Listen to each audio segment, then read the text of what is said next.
Hi.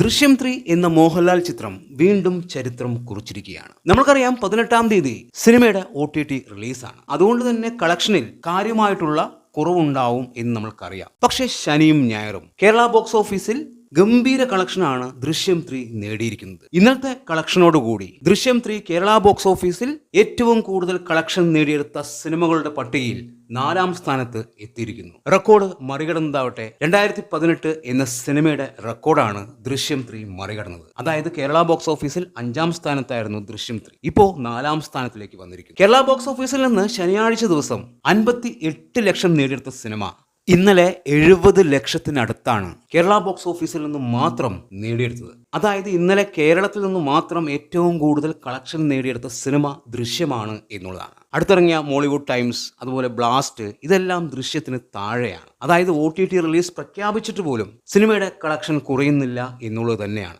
എന്തായാലും cinema ഇപ്പോൾ എത്തി നിൽക്കുന്നത് 89 കോടി 40 ലക്ഷത്തിലാണ് കേരള ബോക്സ് ഓഫീസിൽ നിന്നും മാത്രം. 89 കോടി 20 ലക്ഷമാണ് 2018 എന്ന സിനിമ കേരള ബോക്സ് ഓഫീസിൽ നിന്ന് നേടിയെടുത്തത്. ആ കളക്ഷനെയാണ് ദൃശ്യം 3 മറികടന്നിരിക്കുന്നത്. ഇനി ദൃശ്യം 3ക്ക് മുന്നിലുള്ള സിനിമകൾ വാഴ 2, ലോക, തുടരും. ഈ 3 സിനിമകൾക്കും 100 കോടിക്ക് മുകളിലാണ് കളക്ഷൻ.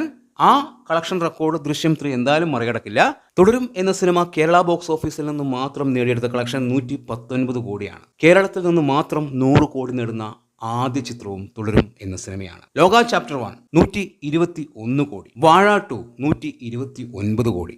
എന്തായാലും ഈ സിനിമകളുടെ റെക്കോർഡ് ദൃശ്യം 3 മറികടക്കില്ല. പക്ഷെ വേൾഡ് വൈഡ് കളക്ഷനിൽ വാഴയെയും തുടരും എന്ന സിനിമയെയും എല്ലാം ദൃശ്യം 3 മറികടന്നിരിക്കുന്നു എന്നുള്ളതാണ്. എന്തായാലും ദൃശ്യം 3 വളരെ മികച്ച രീതിയിൽ മുന്നോട്ട് പോകുന്നു. ഇതിനോടകം തന്നെ 239 കോടിയിൽ സിനിമ എത്തിയിരിക്കുന്നു എന്നുള്ളതാണ് വേൾഡ് വൈഡ് കളക്ഷനിൽ. ഇതിനിടയിൽ ദൃശ്യം 3യുടെ കളക്ഷൻ തള്ളാണ് എന്ന് പറഞ്ഞ് കുറച്ച് ആൾക്കാർ വീഡിയോസ് എല്ലാം ചെയ്യുന്നുണ്ട്. പല ആൾക്കാർക്കും ഇതിനെക്കുറിച്ച് വലിയ ധാരണയില്ലാതെയാണ് വീഡിയോസ് ചെയ്യുന്നത്. അവർക്ക് കൃത്യമായിട്ടുള്ള കളക്ഷൻ അറിയില്ല, ഒന്നും അറിയില്ല, ചുമ്മാ ഇരുന്ന് എന്തൊക്കെയോ പറയുന്നു എന്ന് മാത്രം. അത്തരം ആൾക്കാരുടെ ലക്ഷ്യം മോഹൻലാൽ എന്ന നടന്റെ സിനിമകളുടെ വലിയ വിജയം തടയുക, അല്ലെങ്കിൽ അത് പ്രേക്ഷകരെ അറിയിക്കാതിരിക്കുക, അതെല്ലാം തള്ളാണ് എന്നാക്കി തീർക്കുക എന്നുള്ളതാണ്. അവരെ സംബന്ധിച്ച് മലയാള സിനിമയിലെ ഏറ്റവും വലിയ ഫസ്റ്റ് ഡേ കളക്ഷൻ 15 കോടിയാണ്. അതായത് വേൾഡ് വൈഡ് കളക്ഷൻ 15 കോടിയാണ്. ഏറ്റവും വലിയ ഫൈനൽ കളക്ഷൻ 80 കോടിയാണ് എന്നൊക്കെയാണ്. അപ്പോൾ പിന്നെ പറഞ്ഞിട്ട് കാര്യമില്ല, വിവരമില്ലാത്തത് കൊണ്ടാണ്. എന്നാലും ദൃശ്യം 3 മലയാള സിനിമ കണ്ട ഏറ്റവും വലിയ വിജയങ്ങളുടെ പട്ടികയിൽ ഒന്നായിരിക്കുകയാണ്. ഈ വർഷത്തെ 2ാമത്തെ 200 കോടി ചിത്രം, ലാലേട്ടൻ്റെ 3ാമത്തെ 200 കോടി ചിത്രം, മലയാള സിനിമയിലെ തന്നെ 6ാമത്തെ 200 കോടി ചിത്രം. കാത്തിരിക്കാം സിനിമയുടെ ഫൈനൽ കളക്ഷനായിട്ട്. എന്താണ് നിങ്ങളുടെ അഭിപ്രായമെന്ന് കമൻറ്റ് ബോക്സിൽ കമൻറ്റ് ചെയ്യുക. വീഡിയോ ഇഷ്ടമായാൽ ചാനൽ ഒന്ന് സബ്സ്ക്രൈബ് ചെയ്യുക. പുതിയൊരു വീഡിയോയുമായി കാണുന്നവരെ ബൈ ബൈ.